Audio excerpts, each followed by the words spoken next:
সর্বপ্রথম মাদ্রাসা বুখারী শরীফ এই জমিনে পড়ানো হয় 1268 সনে। কত বছর হয়েছে? প্রায় 800 বছর। 12 থেকে 2000 কত?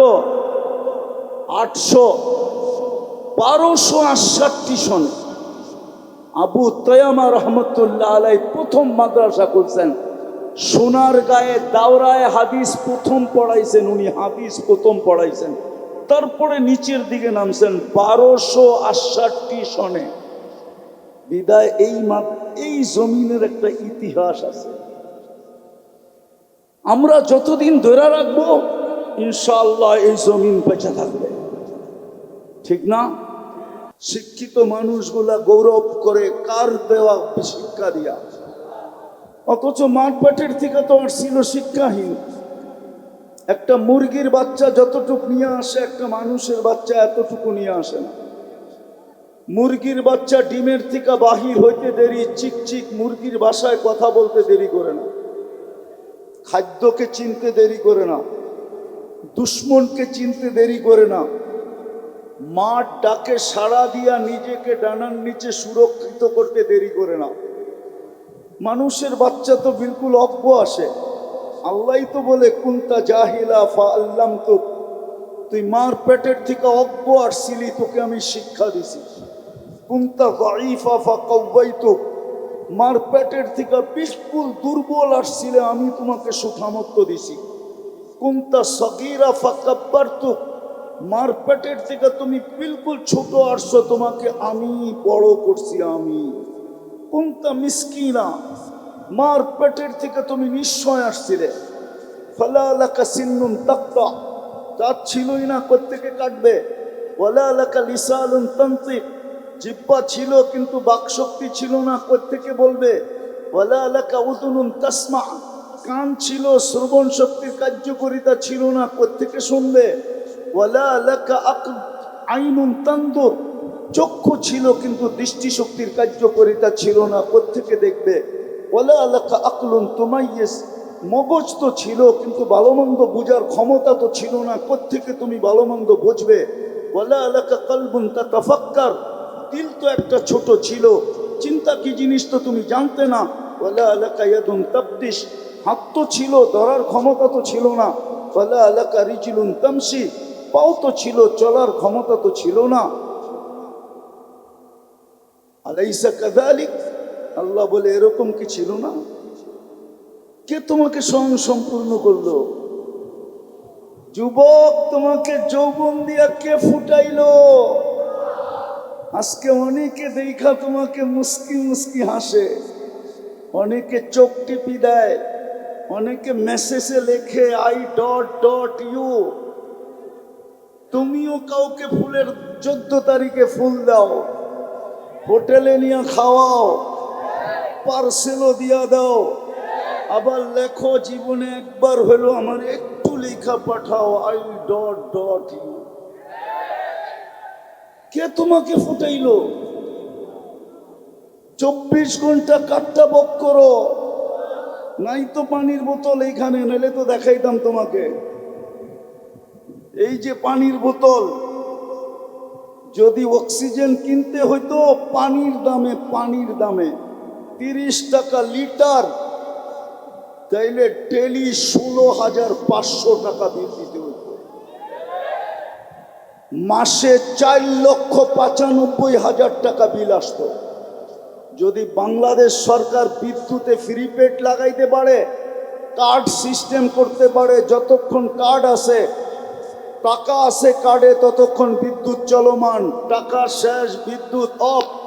আল্লাহ তো করতে পারতেন যে যতক্ষণ টাকা ভরা থাকবে অক্সিজেন চলবে, নাইলে অফ। তাইলে তো এই রোডেই ডেলি হাজার হাজার শ্রমিক পাওয়া যেত, পড়া আছে রাস্তার ভিতরে। কেউ যদি জিজ্ঞাসা করতো এত মানুষ রাস্তায় পড়ে আছে কেন, বলে অক্সিজেনের বিল দিতে পারে না, এই জন্য পড়ে আছে, অক্সিজেন বন্ধ। সারাদিন কাঠটা বুক করি, কথা লম্বা হবে না, অল্প কথায় বুঝলেই জীবন চেঞ্জ হয়ে যাবে। নইলে কালকে কিন্তু প্রশ্ন উত্তর সম্মুখীন হইতে হবে। লাতুসআলুন্না আনিন নাঈম। আল্লাহ বলে একটা নেয়ামতের হিসাব দেওয়ার ক্ষমতা তোর নাই, একটা নেয়ামতের। আমি দেখাইতেছি দৃষ্টি শক্তি একটা নেয়ামত। কয়টা? ঠিক না? এই যুবক বলুক এই পর্যন্ত কতবার দেখছে? কতবার? হ্যাঁ, মেলে দিতে পারবা? হ্যাঁ, কতবার দেখছি, কত জিনিস দেখছি। ও যুবক, তুমি দেখলেই তো 26 কোটি ক্যামেরা ব্যবহার হয়। 2 চোখে 26 কোটি ক্যামেরা, 13, 26। যখন যুবকরা দেখে তো 26 কোটি ক্যামেরা ফিট করে দেখে। ফিট করতে দেরি, ডানা ঝরা যেতে দেরি হয় না। এই যদি তো কয় যুবকরা ডানা কাটা। ও ডানা থাকবো কোত্থেকা? তুই 26 কোটি ক্যামেরা লাগায় দেখস, তোর ডানা থাকে কোত্থেকা? ফ্রিকোয়েন্সি আছে না? বলো কতবার দেখছো এই পর্যন্ত? বলো কেউ আমাকে। কিন্তু আল্লাহর কাছে হিসাব আছে তুমি কতবার দেখছো। কিরামান কাতিবিন ইয়ালামুনা মা তাফআলুন। ভিডিও করা আছে কতবার দেখছো, কত জিনিস দেখছি। একটা নেয়ামতেরই তো হিসাব দিতে পারবো না। আমি তো চক্ষু দেখাইলাম, এরম যদি কান দেখাই, এরম যদি বাকশক্তি দেখাই, এরম যদি ব্রেন দেখাই, ভাবলাম এই পানি এই দিন পর্যন্ত কত ফোঁটা খাইছো বলো, কত লিটার গোসলে ব্যবহার করছো বলো। পানিও তো একটা নেয়ামত। বিদায় আমার কথা শুরু। আমরা যাত্রী, যাত্রা চলমান, যে কোনো মুহূর্তে পরিসমাপ্তি করতে পারে। আজকে সূর্য এই কোনাবাড়িতে বলতে বলতে ডুবছে, লান আউদ ফি হায়াতিকা আবাদা। হতে পারে কাল সকালে কেউ তোমরা আমাকে উঠতে দেখবে না। এরকম জায়গা দুনিয়াতে শত আছে, এক রাত্রে মাটির সাথে মিশে গেছে। এই দেশের সাথে আল্লাহর একটা আলাদা মহব্বত আছে। না, আমার কথা মেনে নাও, এটার প্রমাণ দিতে পারবো আমি। যদি মহব্বতই না থাকতো, করোনার সময় তো সারা দুনিয়া বলছিল বাংলাদেশের মতো বিপর্যয় দুনিয়ার কোথাও হবে না। কিন্তু বাংলাদেশের মতো কম বিপর্যয় দুনিয়ার কোনো দেশে হয়নি। বিপর্যয়ের দিক দিয়া, কম বিপর্যয়ের দিক দিয়া WHO-তে 1 নম্বর নাম বাংলাদেশের। যে বাংলাদেশে কোনো বিপর্যয় হয় নাই। বাংলাদেশে এত সুন্দরভাবে করোনার রোগীর দাফন দুনিয়ার কোনো দেশে হয় নাই। বাংলাদেশের কোন করোনার রোগী আলেমদের হাতের ছোঁয়া ছাড়া কবরে যায় নাই। যতগুলা সংস্থা কাজ করছে করোনা নিয়া, করোনার মৃত্যু, করোনার ব্যক্তিদেরকে দাফন করার ব্যাপারে সব মাদ্রাসার হুজুর আর ছাত্ররা করছে। একটাও বাহিরের দেখাইতে পারবেন না। কে বাঁচাইছে বাংলাদেশকে? বুঝা গেল ভালোবাসা আছে এই দেশটার সাথে। বলমু না রাগ হয়ে যাবেন, না অন্যদিকে নিয়ে যাবেন? আমি আপনাদের স্বাধীনতা দেখি নাই। এই যে স্বাধীনতা কত বৎসরের, আগস্টের, কেন ওই দিন আমি দেশে ছিলাম না। আমি 18ই জুলাই চলে গেছিলাম ইংল্যান্ড। যেদিন স্বাধীন হইতেছিল ওই দিন আমি জমিনেই ছিলাম না। 4 তারিখে রাত্রে আমি কানাডা যেতেছিলাম। আমি ছিলাম আকাশে 39,000 ফিট উপরে, জমিনের থেকে নাইমা শুনছি স্বাধীন হয়ে গেছে। কিন্তু পরে যা শুনতেছিলাম, আমি বিলকুল দেশে আসছি সেপ্টেম্বরের 23 তারিখে। মধ্যখানে একদিনের জন্য আসছিলাম, আবার চলে গেছি কোরিয়া। ঢাকা নামছি, একদিন ছিলাম, পরের দিন ফ্লাইট কোরিয়া ছিল আমার। কিন্তু বাইরের থেকে শুনতেছিলাম, সবাই ভাবতেছিল যে না জানি দেশটা মাটির সাথে মিশা না যায়। 16 বছরের একটা মায়া আছে না? না নাই? নাই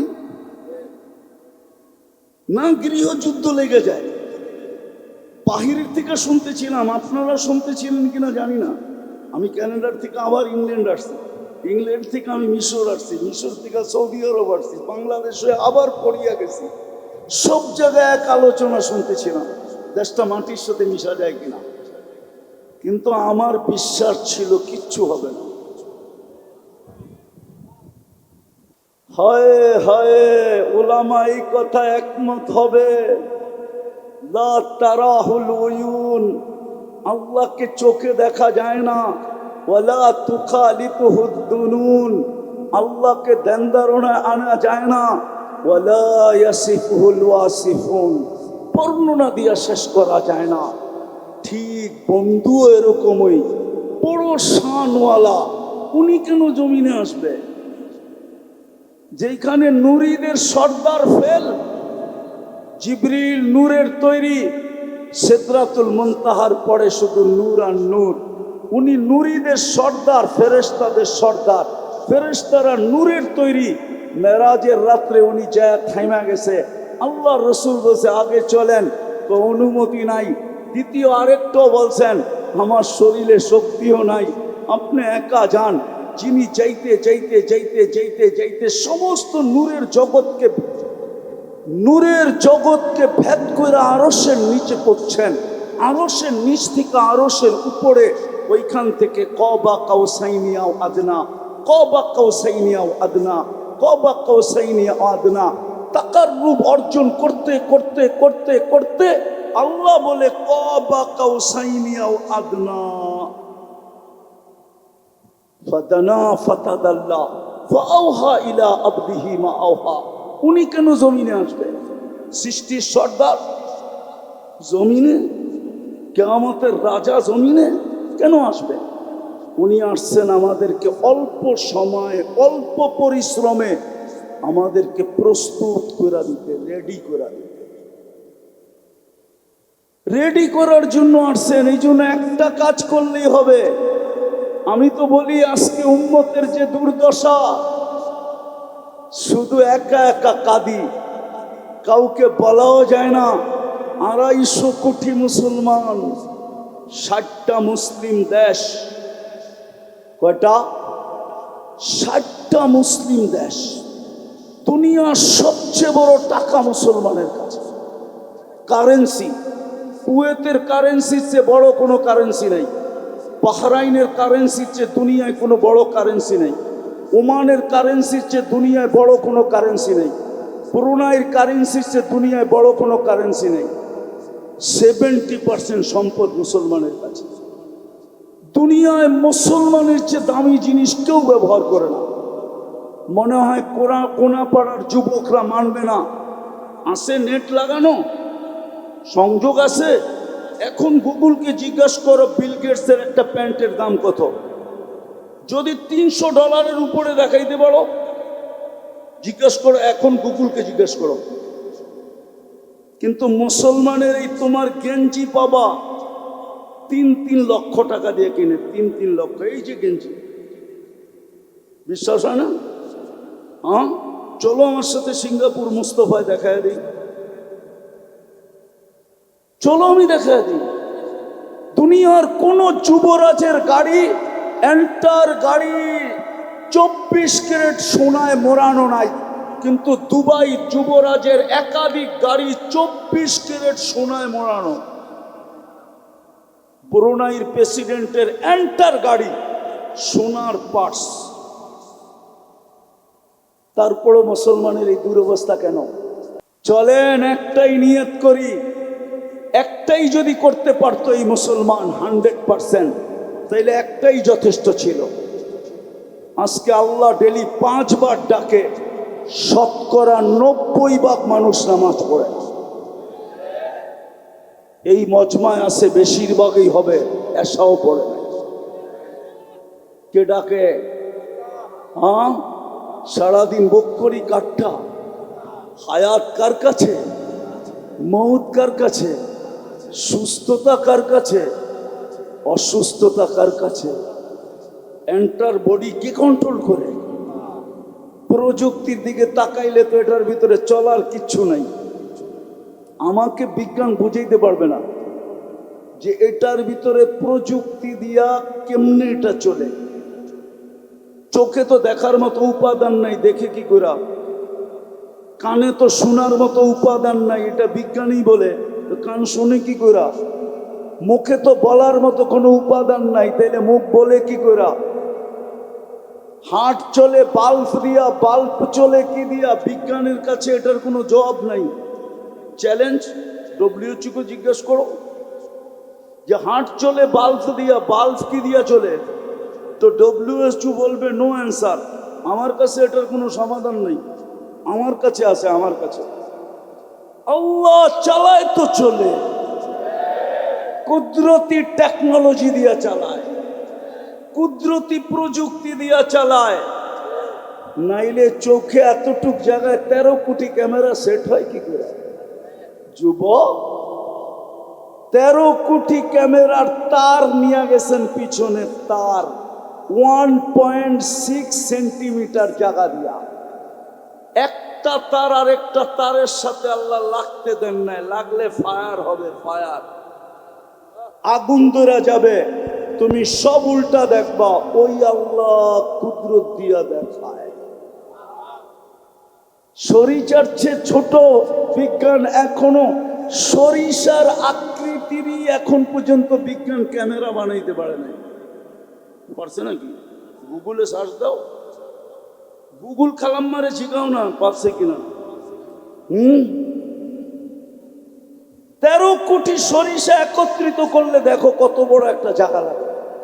এর চেয়ে ক্ষুদ্র, শতগুণ ক্ষুদ্র ক্যামেরা পাঠায় দিছে, একটা করলেই হতো।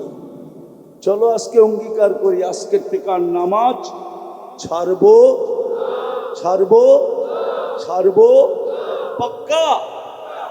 নামাও, এর চেয়ে বড় বেয়াদবি কিচ্ছু না, এর চেয়ে বড় নিমক হারামি কিচ্ছু না, এর চেয়ে বড় অকৃতজ্ঞতা কিচ্ছু নাই।